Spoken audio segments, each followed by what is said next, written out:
I'm here with, Saad, what are you building? building AI SDRs, but we started building AI SDR, but now we have an entire platform for AI workers. And how long have you been building it for? 10 months. So, what advice would you give to aspiring founders? This is my eighth company, so I think I'm a really good position to give that advice. I see a lot of people just jumping into startups before actually thinking how they can achieve it. I mean, I understand the how part you have to figure out while you go for it. But the other thing is that think of your startup in 5, 6, 7 years, 10 years from now. How big can you scale? Pick a goal, be very precise of where you want to see, envision it, like visualize it. And then once you visualize it, then reverse engineer from there. And then, then just don't give up because you're going to get in a lot of problems. You're going to see a lot of you know, tough challenges. People closest to you actually are gonna give up on you. The only person that shouldn't give up on you is just you. So, how much are you making with this product? This year we're on track to hit 7 figures. Damn. So, why did you want to build this product?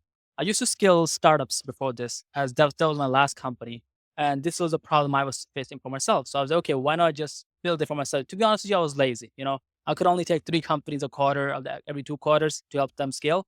It's like, what can I do to sit back while make money, you know? So that's why I built this for intending for my own use. But then one of my customers, she's like, hey, Sal, why don't you just sell it as a service? I'm like, oh, not a bad idea.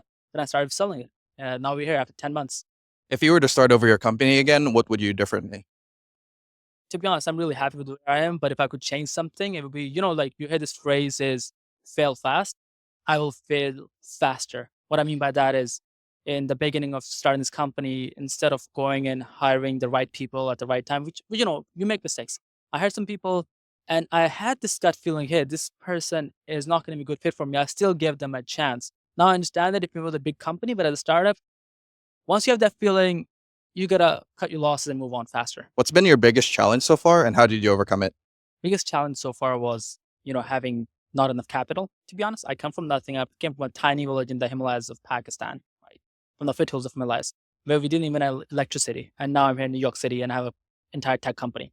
So the biggest challenge was, as an immigrant on a student visa in the beginning, now I'm a citizen, I couldn't find enough opportunity to generate revenue, to have enough money to build an entire team. So capital is really important. And especially if you're international, you're not going to get loans from banks. So you're not going to have a lot of network of really rich people, wealthy people you can go and raise some money to. So that was one of the hardest challenges for me. There's no such thing as too much capital. There's no such thing as too much capital. But the key is you should know how to deploy it.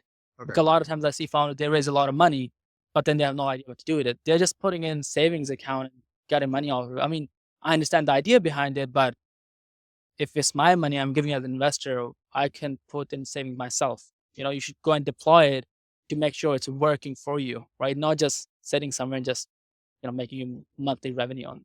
So, what are things that you had to unlearn as a startup founder? I used to trust people really fast. Every person I meet, I just like they're my friends. So I had to learn it the hard way. But then I became the complete opposite, where I didn't trust anyone. But then I had to relearn it and stay in the middle because when you're getting partnerships or when you're having people on your team, everybody has red flags. You just gotta pick which red flag you can live with longer and which are gonna be not too bad for your company in the long run too. Some red flags, but not too many.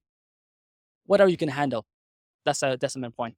So, what should aspiring founders learn if they want to build their own startup?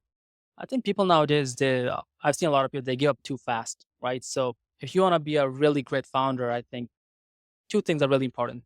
First thing is always find a way. If you know how always, there's always a way. Just keep in mind, there's always a way. If you always find a way into any situation, you're going to be good. Second thing is never give up. Combine these two and nobody can beat you.